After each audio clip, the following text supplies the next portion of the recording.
Tessalonicenses capítulo 2 e versículo 1. Vejam isso. Ora, irmãos, rogamo-vos pela vinda de nosso Senhor Jesus Cristo e pela vossa e pela nossa reunião com Ele. Amém ou não amém? Como que é isso, né? Paulo diz, gente, roguem pela vinda de Jesus e pela nossa reunião com Ele. Então ele está dizendo, pessoal, está na hora da gente pensar em voltar para casa, porque este mundo não é o nosso lugar. Este mundo não é a nossa morada eterna. E note que cada dia este mundo fica mais perverso e estranho. É ou não é? Passamos pelaquele processo de 2020 que foi terrível. E a gente pensava que os crentes iam mudar e a cabeça das pessoas iam pensar em Deus, ficou pior. Sim ou não? Ficaram pior, pastor Gilmar. Pioraram. Sim ou não? Antigamente você via uma pessoa sofrer, uma pessoa se dar mal, e você falava, olha, isso é castigo, hein? E a pessoa, por si própria, já dizia, é castigo. Eu vou me equilibrar e vou voltar para Deus. Entende, Dri? Hoje não. Hoje a pessoa xinga a Deus, né? Xinga a igreja e, ao invés dela se voltar para Deus, ela se revolta com Deus. Elas têm ódio do que está acontecendo e elas culpam a Deus. A Bíblia diz, de que se queixa o homem, senão dos seus próprios pecados. Verdade ou mentira? Mas não, a pessoa, ao invés de se queixar dos seus próprios pecados, ela se queixa de Deus. Ontem, eu estava até 1h da madrugada no telefone, dizendo para uma pessoa, isso é errado, isso aqui é errado, isso aqui é errado, isso aqui é errado. Eu quero lhe ver amanhã na igreja. A pessoa está aqui? Não. Vai ver que ela dormiu nos braços do diabo. E depois, essa pessoa aparece com o útero doente, essa pessoa aparece com câncer, aparece com as contas atrasadas, aparece com um carro batido e fala, puxa, a minha vida está um inferno. Claro que está um inferno. Não tem como dar certo na vida de um ser humano que afronta a Deus com seus pecados. Amém, gente? Amém, Lucas? Amém, Sandra? Amém, igreja? Não tem condição de uma pessoa que afronta a Deus com seus pecados, ela ter sucesso na vida. Essa semana eu falava com Márcia. Márcia, não tem como, Márcia. Você pode fazer o que for para a pessoa. Você pode dar para ela tudo, mas não vai dar certo. Você pode colocar ela na cara do gol e dizer, chuta, que não tem nem goleiro para agarrar. Ela erra, porque não tem como dar certo. Quem está entendendo, bispo? Se o Senhor não edificar a casa, em vão trabalham os que edificam. Não tem como dar certo, gente. Quem está entendendo, bispo? Vocês estão entendendo, pessoal? Não tem como dar certo. Amém? Amém, Amanda? Amém? Amém? Amém, pessoal? Amém, Mira? Não tem, gente. Então, esse texto diz, irmãos, rogamos pela vinda do Senhor Jesus para acabar logo com isso. Rogamos, oramos para que Jesus venha nos buscar e tenhamos a sorte de nos reunirmos com Ele. Amém ou não amém? E tenhamos a sorte de nos reunirmos com Ele.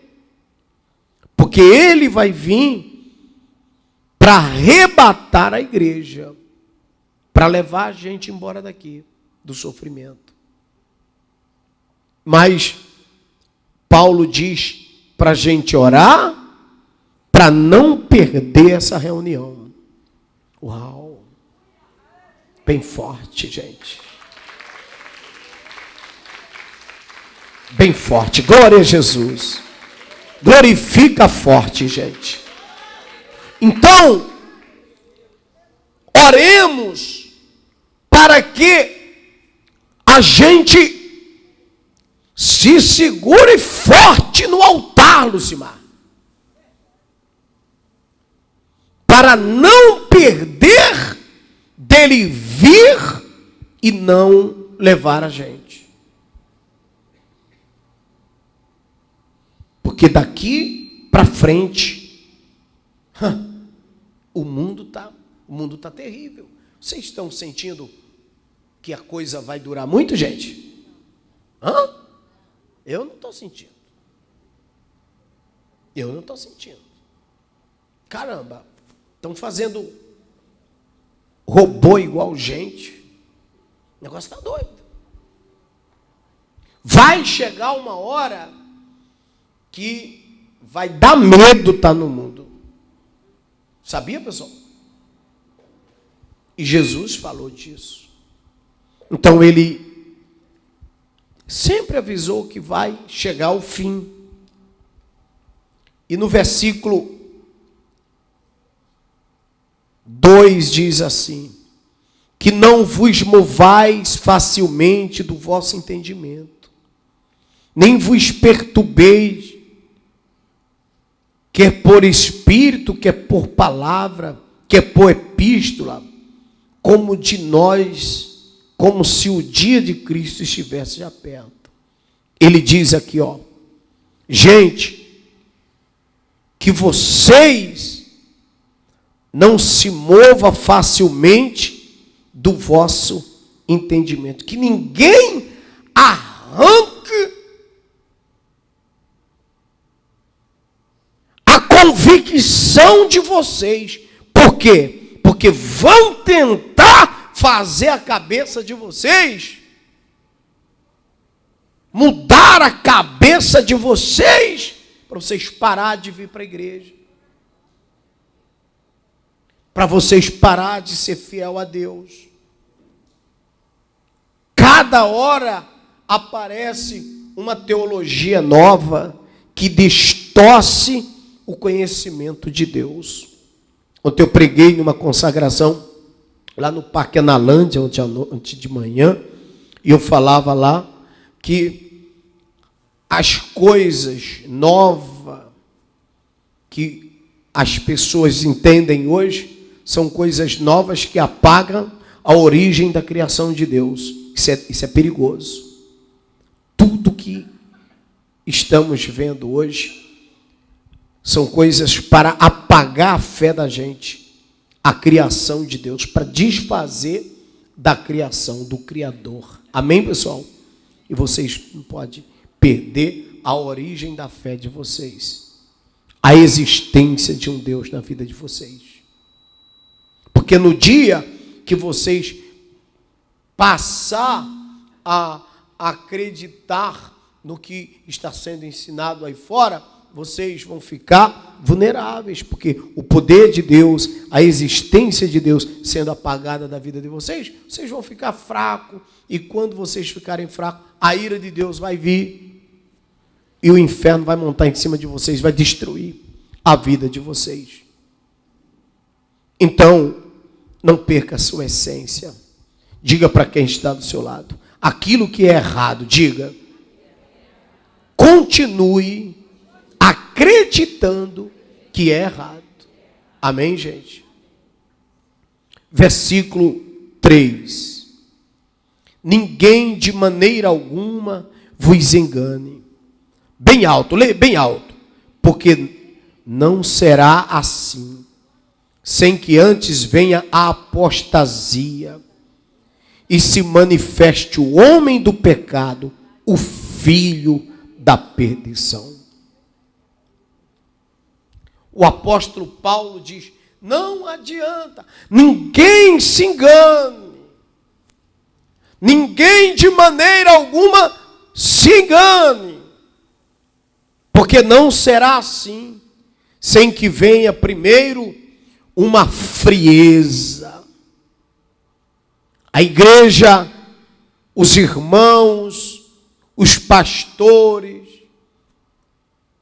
a mídia vai mostrar escândalo dos pastores.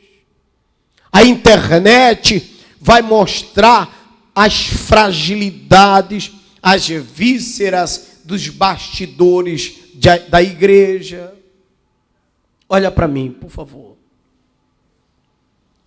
Todas as safadezas do homem serão expostas diante da igreja, que é para vocês perder a fé.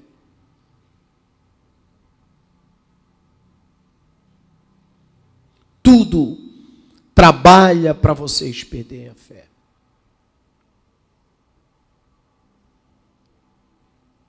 A vida trabalha para vocês perder a fé. Vocês nascem com a fé, com a essência de Deus.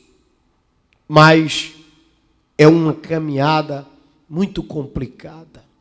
É uma caminhada muito difícil para segurar essa fé até o dia da vinda do Senhor. Até o dia da reunião.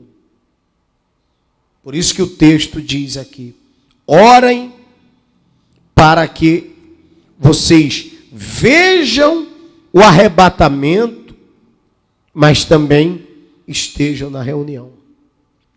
Veja que existe no versículo 1, volta nele aí, por favor. Veja que existe no versículo 1 um detalhe em que o apóstolo manda orar pela vinda, mas orar pela reunião com ele. Ou seja, essa vinda também dá-se ao dia da morte. A morte. Uma hora todo mundo aqui vai morrer. Mas, digamos que ele não arrebatou, a pessoa morreu. Todos que morreram vão ter que prestar conta. Então tem a morte, Dri, e tem a reunião com ele, que é o olhar no olho, pastor Gilmar, para prestar conta.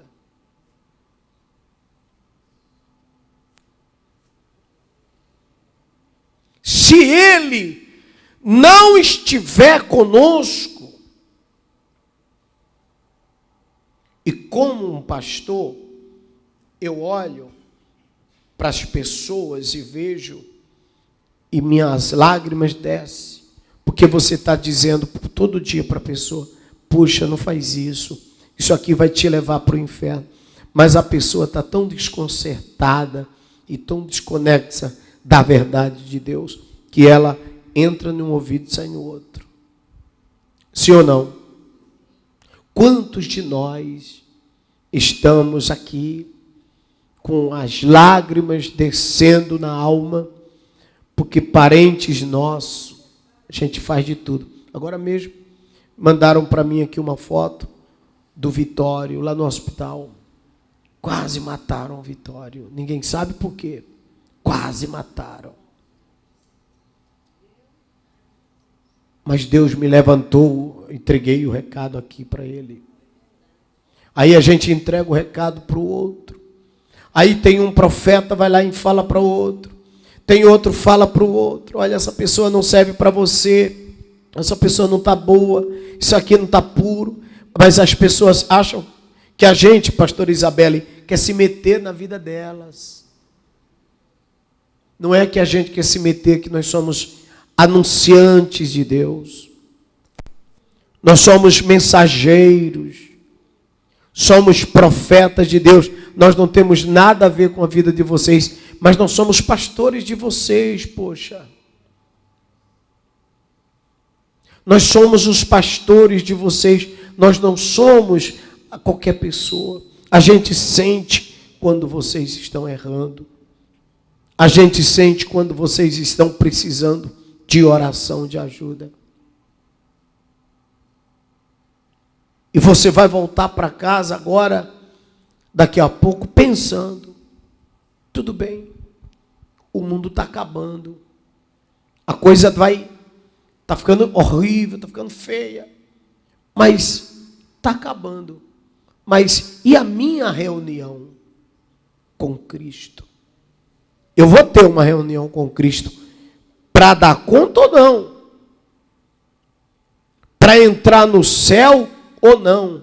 Todo mundo vai passar pelo tribunal de Jesus e vai prestar conta a ele, que vá para o céu ou para o inferno. Então pensa comigo, raciocina na fé em Deus. Morrer você vai, mas para onde você vai quando morrer? Porque vai ficar fácil acreditar naquela pessoa que está lá na internet, dizendo que tudo que eu estou falando é mentira, que não existe isso, que eternidade, que Deus não existe. Muita gente vai provar mentirosamente que você não precisa de Deus, que Deus não existe. E você precisa vigiar no versículo 2, lá. Não vos movais facilmente do vosso entendimento, nem se perturbe, quer por espírito, quer por palavra, quer por epístola, como de nós, como se o dia de Cristo estivesse já perto. Tome cuidado para não perder a hora, o contato, não se perturbe, não perca a essência e o entendimento de que Jesus vai voltar. O seu temor é uma coisa divina. Tome cuidado para não perder. Versículo 3 diz assim: ninguém de maneira alguma vos engane, porque não será assim, sem que antes venha a apostasia e se manifeste o homem do pecado, o filho da perdição. O homem do pecado, o filho da perdição. O texto está dizendo que o homem do pecado já está se manifestando. A gente já vê o homem do pecado, a prostituição, a impureza, a sujeira, tudo que não presta. Aí, esse homem do pecado se manifesta através da apostasia. Da apostasia é quando as pessoas param de ir para a igreja. Aí você passa, olha assim e fala, em tal lugar está cheio. Mas manda eles fazerem um culto. Não manda fazer show, não. Manda fazer um culto para você ver quantas pessoas ficam congregando. Procura ver quem é fiel naquela igreja. Você vai encontrar um bocado de pessoas se relacionando, mas servindo a Deus, não. Uau!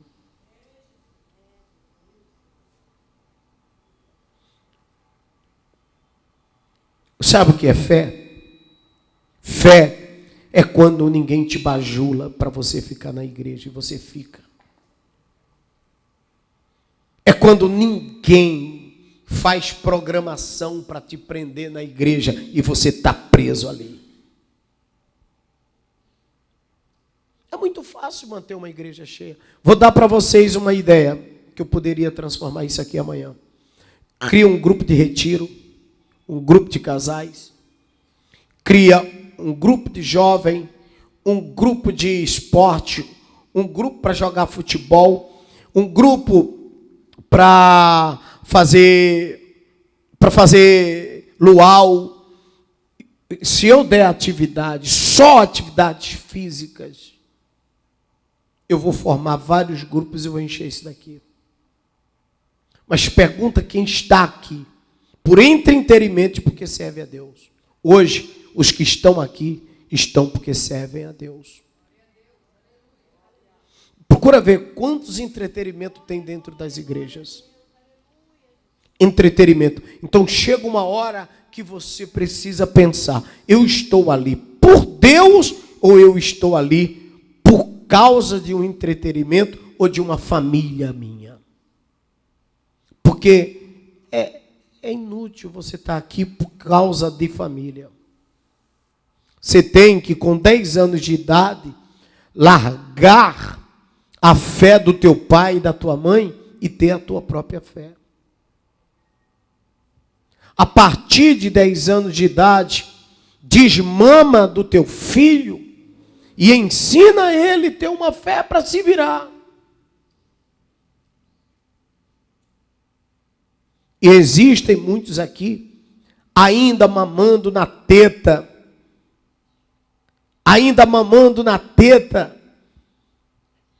que não crescem, que não têm vida própria, não têm musculatura total para enfrentar os combates. Aqui tem gente que não desgruda da carência.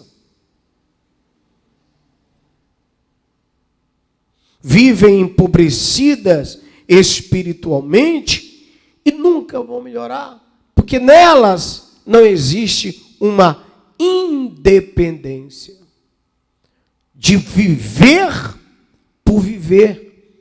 por necessidade, por crer que tem que ser assim, que tem que ser daquele jeito. Eu preguei aqui para a reunião dos obreiros antes, que nós não temos direito de choramingar, de ficar pelos cantos chorando, porque nós somos fortes. Eu disse aqui, líder forte, povo forte. Olha bem para mim, todos vocês. Se vocês virem para a igreja em busca de ombro para chorar, de gente para bajular vocês, de pessoas para carregar vocês nos braços, vocês nunca vão evoluir na vida.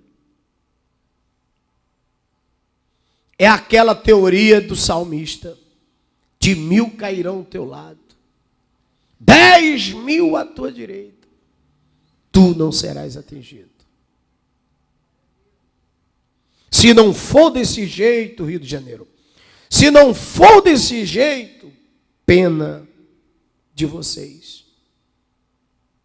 Fé própria, amém? Diga para quem está do seu lado: fé própria. Senão você se arrebenta. Amém, gente? O firme fundamento é esse. Ninguém de maneira alguma vos engane, porque não será assim sem que antes venha a apostasia.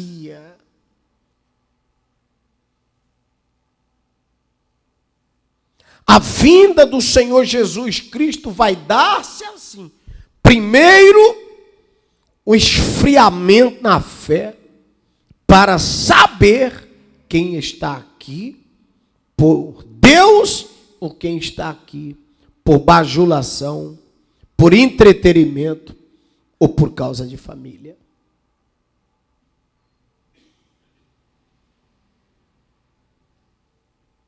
Então, quando o diabo se manifestar na carne das pessoas, quando o filho da perdição, os encostos, se manifestar no corpo das pessoas, você vai dizer: eu conheço isso daí.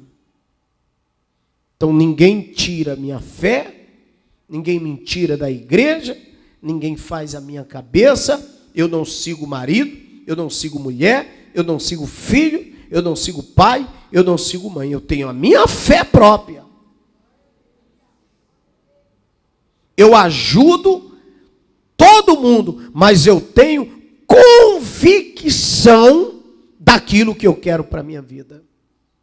Minha mãe não me leva, meu pai não me leva, meus filhos não me levam, ninguém me leva, porque eu tenho fé própria. Ninguém quer, eu quero. Ninguém vai, eu vou buscar para todo mundo, mas em o nome do Senhor Jesus. A minha essência de guerreiro não foi cortada. Bem forte.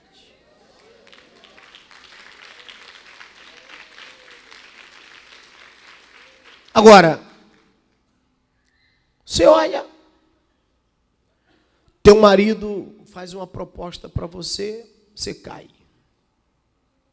Tua filha faz uma chantagem, você cai. Você, em vez de arrastar para o teu campo com a tua fé, você cede a fraqueza da pessoa. Aquela pessoa está forte como você? Não, não está. Então o que você vai fazer com ela? Perto dela, você tem duas opções. Ou você puxa ela para o teu lado, ou você puxa ela para o teu lado. Porque a Bíblia diz: não vá para o lado dela. Não vá para o lado dela.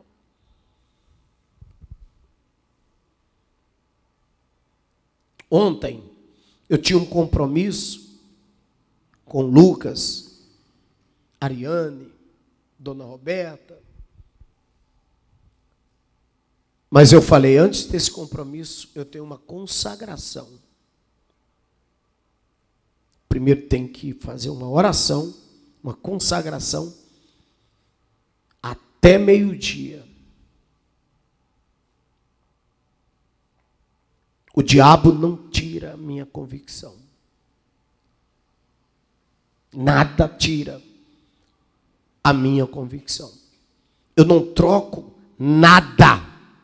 A coisa de Deus é pura para mim. A coisa de Deus é sagrada. O reino de Deus em primeiro lugar.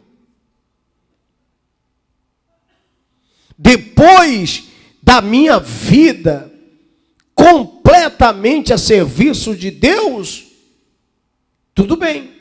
Mas ninguém me arranca de dentro da igreja para nada. É por isso que eu nunca me desviei.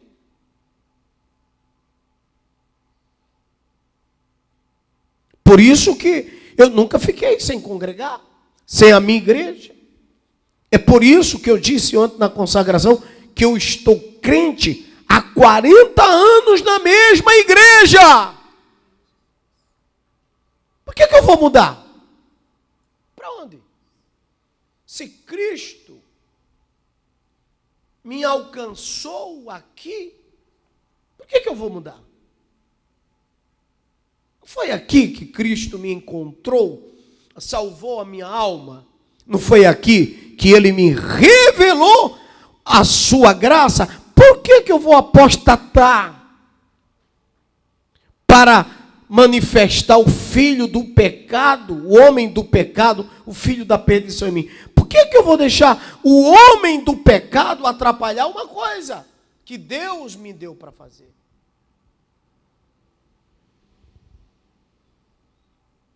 Amém, pessoal? Olha que bobagem o diabo quer colocar na sua cabeça para você sair da igreja. É que quando você sai da igreja, você está fazendo a sua vontade. A sua. Então, quando você faz a sua vontade, você dá legalidade ao homem do pecado, o filho da perdição.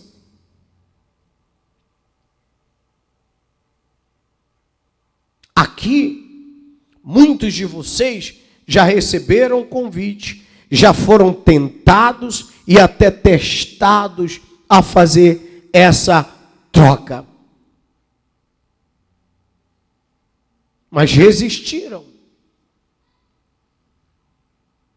Estão na fé. Então Deus está se dirigindo a esta igreja e parabenizando esta igreja pela sua fé. Mas a palavra de Deus diz: guarda o que tens para que ninguém tome a tua coroa. Quer dizer, a coroa é o prêmio, o que tens é a fé. O que tens é a fé. Guarda o que tens para que ninguém tome a tua coroa. Então, enquanto a fé está sendo utilizada, a coroa está garantida. No dia em que a fé cambaleia, a coroa é tirada.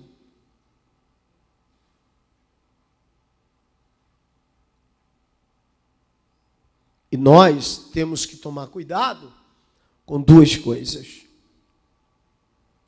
o momento e a manifestação do homem do pecado. O momento é a situação que nós nos encontramos naquela hora. O homem do pecado é a ira, é o eu. Qualquer coisa que acontece que você não gosta, você manifesta a ira no momento. E entra o homem do pecado e toma a decisão. Quantos aqui já deram conselho para pessoas: olha, cuidado, não é assim, vai com calma, vai devagar. Mas tem pessoas que falam assim: comigo é preto no branco. Neemias, se fosse isso, tinha destruído a vida dele. Coloca esse texto de Neemias, capítulo 1, versículo 3.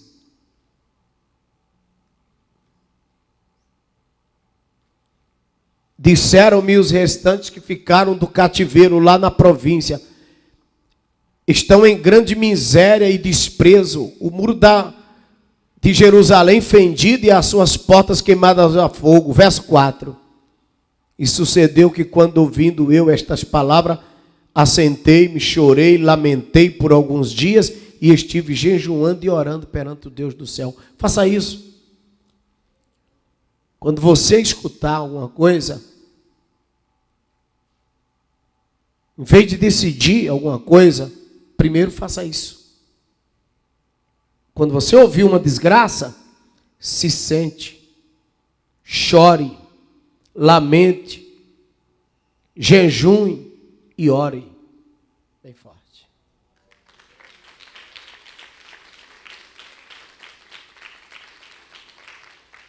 Porque são os sangue quente, os sanguíneos, que têm instintos alvoroçados, quando não os birrentos, os manhosos, os exagerados, sentimentalistas, ou os vitimistas, eles não têm equilíbrio. Eles se perdem e não faz nada disso aqui, ó. Deu na telha, eles fazem. Deu na cabeça, eles fazem. Volta para o versículo 3. Não, de lá do Tessalonicenses. Ninguém de maneira vos engane. Eu estou lendo a Bíblia para vocês, gente. Porque não será assim sem que antes venha a apostasia e se manifesta o homem do pecado, o filho da perdição. Quando esse homem do pecado atua em nós, nós perdemos coroa, nós perdemos caráter, nós perdemos moral, nós perdemos igreja, nós perdemos o direito, nós perdemos família. Vamos atrás de recuperar coisas que nem estão mais à nossa vontade, à nossa disposição. Estou indo para salvar meu filho. Seu filho já não está salvo, há muito tempo. Sua falta de autoridade já perdeu seu filho. Estou indo para salvar meu marido. Seu marido. Estou indo para salvar meu pai, minha mãe, seu pai, sua mãe. Fosse assim, Ló teria dado jeito na casa dele. Gênesis, capítulo, acho que é 18. Vê aí para mim. Acha para mim, por favor, gente, a passagem de Ló. Livro de Gênesis, passagem de Ló. Quem é bom de Bíblia já vai achando, me passando, que eu vou dando a referência aqui.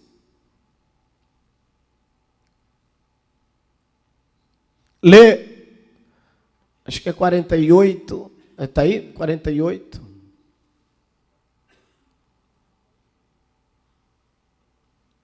É 14 que você está? 8. Lê o verso 18.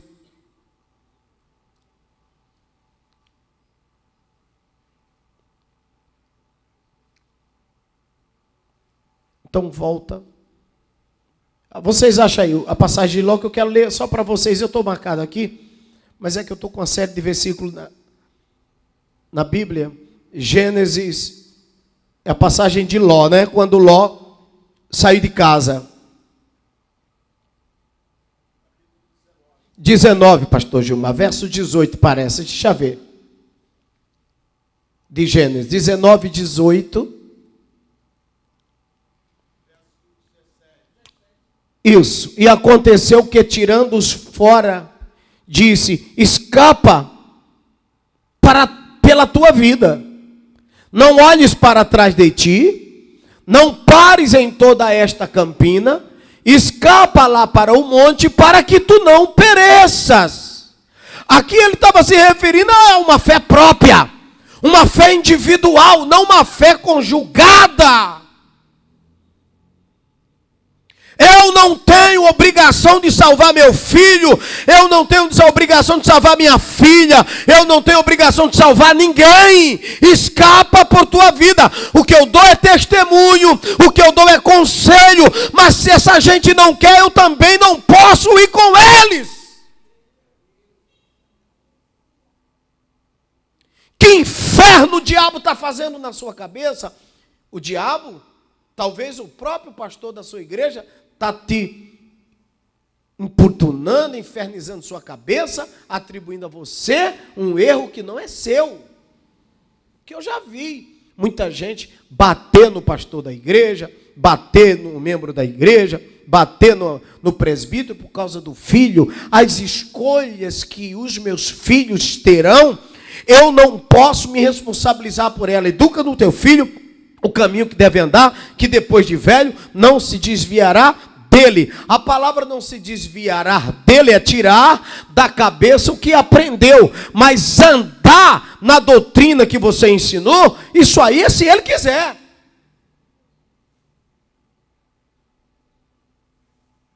Porque trata-se de seres humanos, de vidas que vão fazer escolhas, como você fez a sua.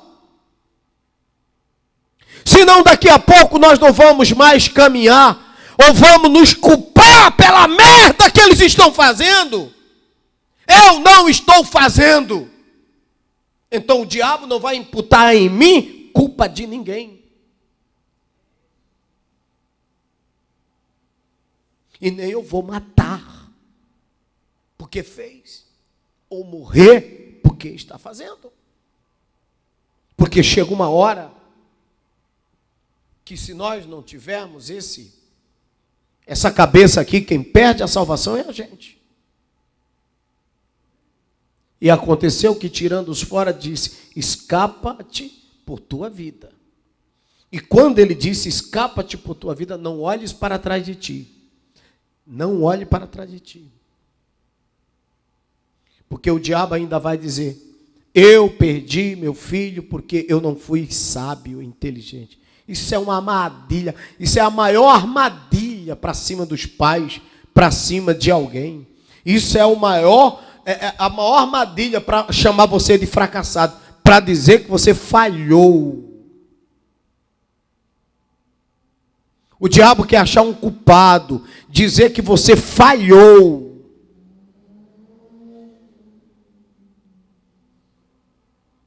Satanás quer imputar aqui falhas em você.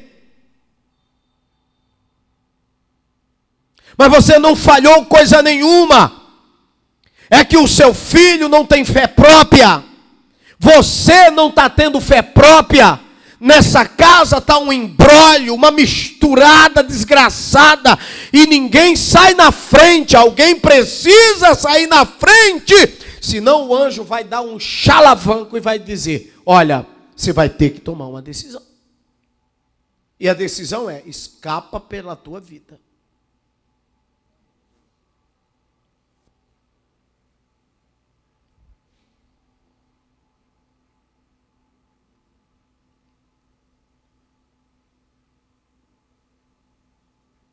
Você consegue cuidar sem se cuidar?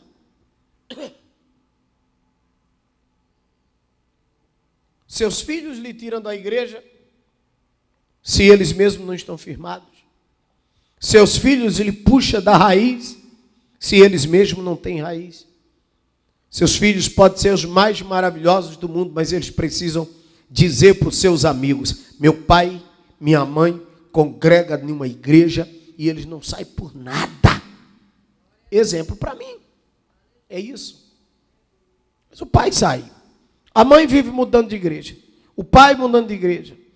Um sai, outro para, outro vai, outro vem, outro vem. Os filhos entram naquele mesmo caminho. O homem do pecado leva para o inferno. A apostasia leva para o inferno. Essas pessoas não vão ver, gente, a volta de Jesus.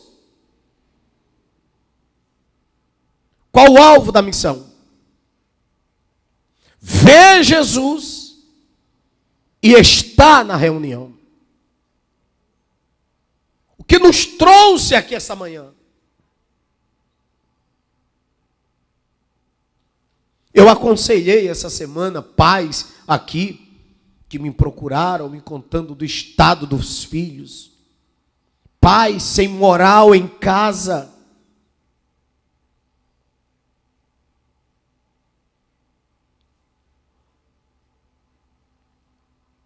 Mas esses pais estão sem moral em casa porque quiseram ser muito bons para os filhos. Quiseram deixar de vir para a igreja para levar os filhos para a praia. Eu vou sair com a minha família. Não, primeiro eu vou levar a minha igreja. Primeiro eu quero que vocês cresçam. Depois do culto a gente almoça. A gente faz festa. A gente faz as coisas. Meus pais são fanáticos pela igreja. Pode ecoar um som ruim, mas eles vão se orgulhar em dizer, não, meu pai é crente. Quando eles estiverem longe de você, vão dizer, olha, meus pais são crentes.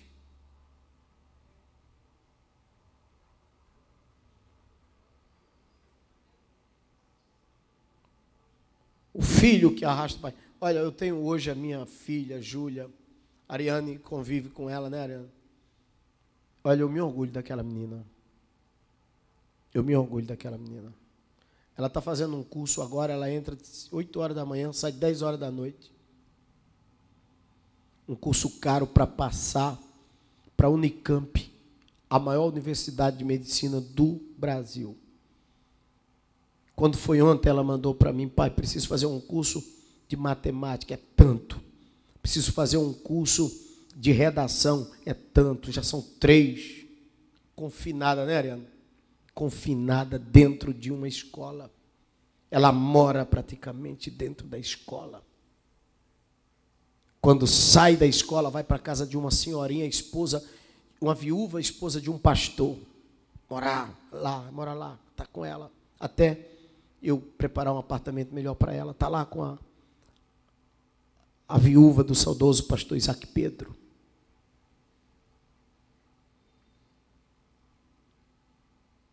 Liga para mim, pai. Estou cansada, estou dormindo em pé. Pai, obrigado pelo que o Senhor está fazendo por mim. Pai, eu vou retribuir ao Senhor. Pai, o Senhor é o melhor pai do mundo. A mamãe está no céu, mas o pedido que ela fez, eu vou cumprir. Quando Leide morreu, ela ficou... Quem estava no enterro aqui, levanta a mão. Vocês viram que ela pediu para sair todo mundo? Ela ficou sozinha no caixão. Eu disse, Júlio, o que é que você falou ali, hein? Ela e a Leide, quem sabe, para a eternidade ela vai levar isso. O que ela disse para a mãe dela. Claro que a Leide não escutou, lógico.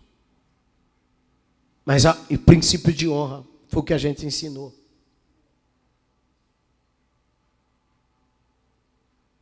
Não dá um espirro que não me fala. Um espirro que ela dá, me avisa. Estou indo no sacolão, estou fazendo isso, estou fazendo aquilo, estou fazendo aquilo, estou fazendo aquilo. Estava com uma pessoa lá, fez uma amizade com uma pessoa, a pessoa começou a dar uma escorregadinha, me mandou as mensagens todinha. E disse, pai, não dá para ficar aqui.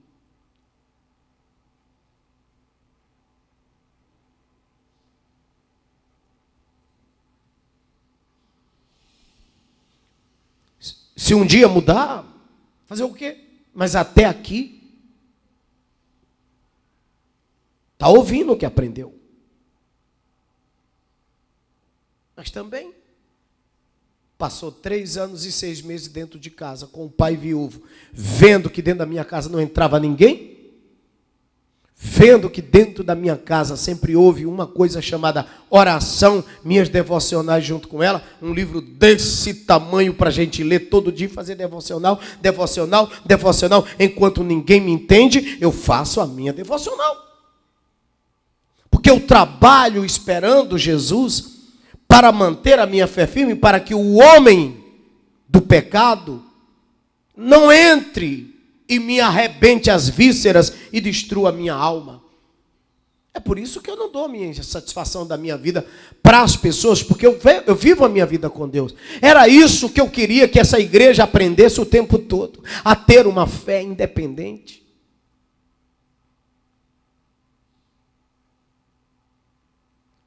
Quando a gente dá exemplo, pai, por que lá na igreja a liturgia de culto é assim? Filha, é porque é o ensinamento que o pai aprendeu. Então vamos fazer. Ela foi numa igreja, quando chegou lá, que começaram a fazer as coisas, ela logo disse, pai, pelo amor de Deus, é muito diferente. Eu não me senti dentro de uma igreja, eu me senti dentro de uma boate. Sim, é até legal, mas a gente sabe que não é sério. Olha a cabeça. É legal, pastor Isabelle, mas a gente sente que não há sinceridade. Uau, pode aplaudir. É legal. É legal, sim, mas não é coisa séria. Não passa segurança. É legal. Fala de Deus. Mas não passa sinceridade, segurança. E o que nós precisamos é de certeza, porque estamos tão cheios de dúvida, nós precisamos de certeza. Essa palestra custaria uma nota, se eu fosse dar ela para outros níveis de pessoas.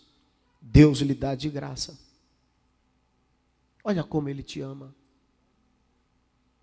Aprenda, igreja, a ter uma fé própria.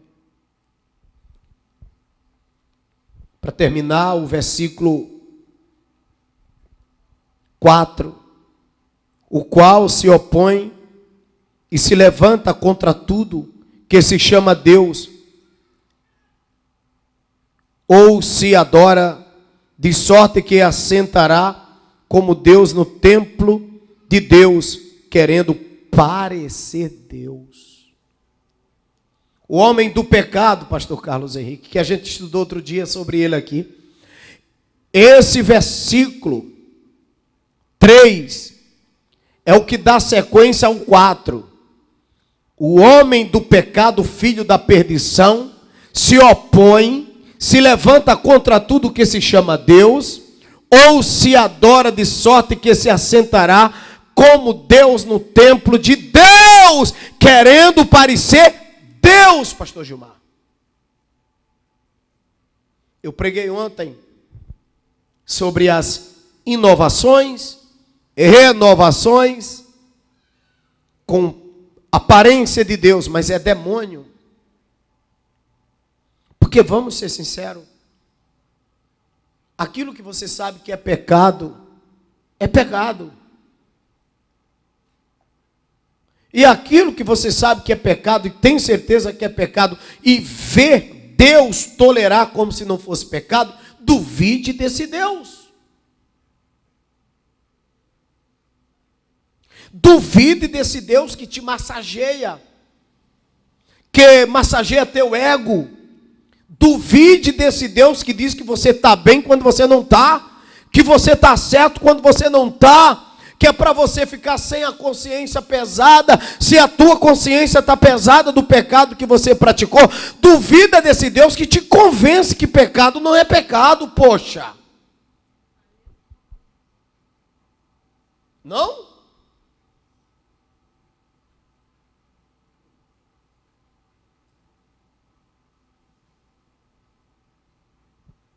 Duvide desse Deus que diz para você que não é pecado aquilo que a tua consciência fala que é pecado. Olhem para mim, é como se uma luz brilhasse ainda no subconsciente da alma, chamado Espírito Santo, que é aquele que nos acusa, que nos denuncia. É como se o Espírito Santo, Lucimara, fosse no subconsciente e dissesse: isso é pecado, mas o pastor da igreja está dizendo: não é pecado.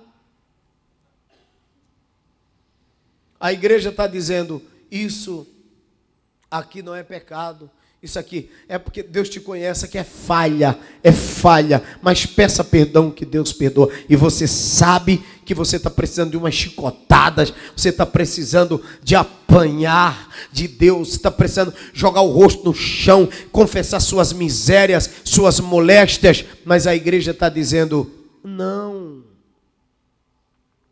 é ser humano, é falho. Espera aí.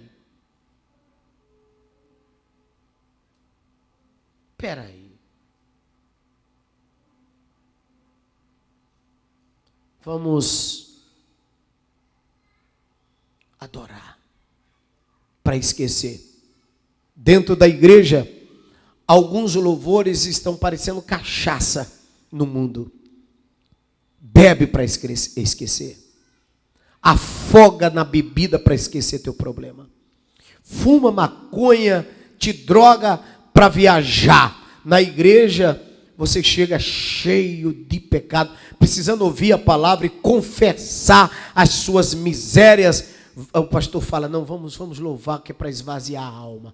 Vamos fazer terapia. Não podemos. Gente, nossos cultos não podem ser terapia. Nossos cultos têm que ser racional. Nós temos que abrir os olhos, acordar e passar a fazer reflexão, para que caia em nós o raciocínio de pensar, de achar, de detectar as nossas moléstias, as nossas misérias, e a partir daí tomarmos uma decisão de mudança. Caso contrário, nós vamos dar um paliativo, um analgésico. Mas e o câncer que leva-me a praticar? Aqui eu estou fazendo uma cirurgia, eu tenho consciência, mas ficaria muito mais fácil pôr vocês de pé e botar vocês para cantar. Cantem que vocês vão se alegrar. Cantem que o culto vai ser uma bênção. Cantem que o culto vai ser maravilhoso. Se abracem, chorem. Eu vou, unjo todo mundo. De boa, ficou bom. Mas e aí? Saiu daquela porta para pecar de novo. Mas eu estou a explicar a vocês que isso vai trazer câncer, isso vai trazer miséria, isso vai trazer um acidente de trânsito, uma bala perdida, isso vai trazer todo tipo de desgraça na vida de vocês, isso vai botar no púlpito da igreja que vocês congregam um pastor falso profeta, um mentiroso. Eles vão subir no templo de Deus e vão parecer ser Deus, e vocês não vão mais nem saber quem é um pastor. Porque a mente vai ficar fechada.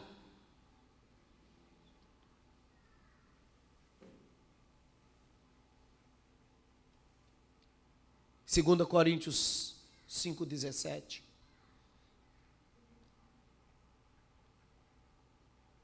Eu não sei nem se é esse mesmo. E assim, se alguém está em Cristo, nova criatura é. As coisas velhas já passaram, tudo se fez novo. Não era nem esse que eu queria. Eu quero aquele que nos quais o Deus deste século cegou o entendimento dos incrédulos. Esqueci desse texto, porque também é tanta coisa para armazenar aqui no cérebro que agora preciso da ajuda dos meninos.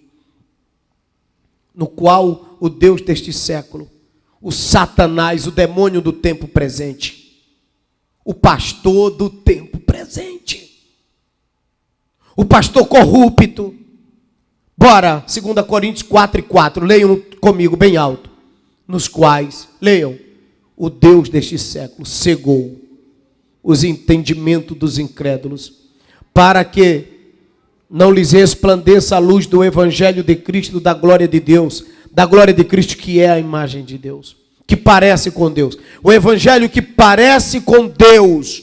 Existe o evangelho que parece com o homem e existe o evangelho que parece com Deus. O evangelho que parece com Deus está sendo substituído pela inovação, renovação, através dos hinos que não são mais hinos, através das mensagens que não são mais mensagens, são autoajuda, através de pastores que não são mais pastores, são coach. E é muito mais atraente ouvir um coach com a sua desenvoltura de palco. Um coach. Um pastor é chato, um coach é legal.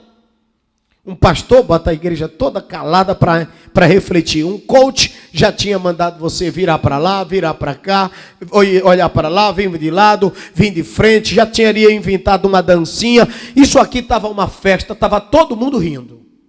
É coach. Poxa, que pastor maneiro, que pastor legal. Sim, esse pastor maneiro, este pastor legal é o homem do pecado, que subirão aos teus altares, que cegará você e amaldiçoará a sua vida. Volta para o texto que estávamos. A realidade está aqui. Não é aquela que eu falei. Eu fantasiei você. Agora volte para a realidade. O qual se opõe e se levanta contra tudo que se chama Deus. Que nada, irmão. Tu é da bleia. Tu é da Assembleia da bleia. Ai, irmão, tu ainda é da paz do Senhor. Eu estava numa reunião ali no Mont Blanc. Aí um palestrante pegou a palavra, estava lá o prefeito, todo mundo. Aí ele começou. Quem é presbiteriano? Bom dia! Quem é batista? Olá! E começou. Quem é universal do reino de Deus? E cada um com a gíria. E quem é da Assembleia? Eu gritei, paz do Senhor.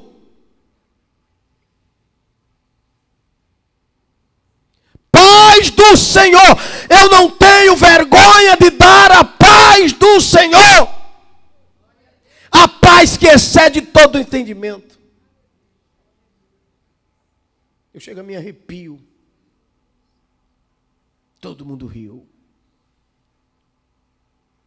Mas eu sou crente, salvo. E se a assembleia que você congrega não é mais de Deus, saia dela e vá para a de Deus. Porque, claro, sequestraram o nome da Assembleia de Deus. Sequestraram.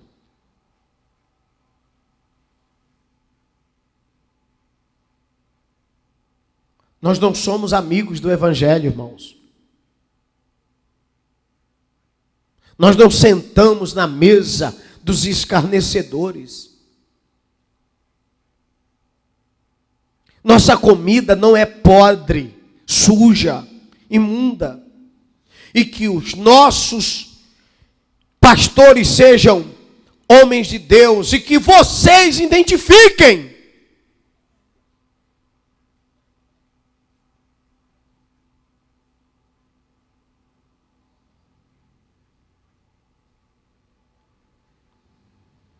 Que Deus nos ajude. Eu acho que eu já ajudei vocês o bastante para hoje. Bem forte. Fiquem de pé.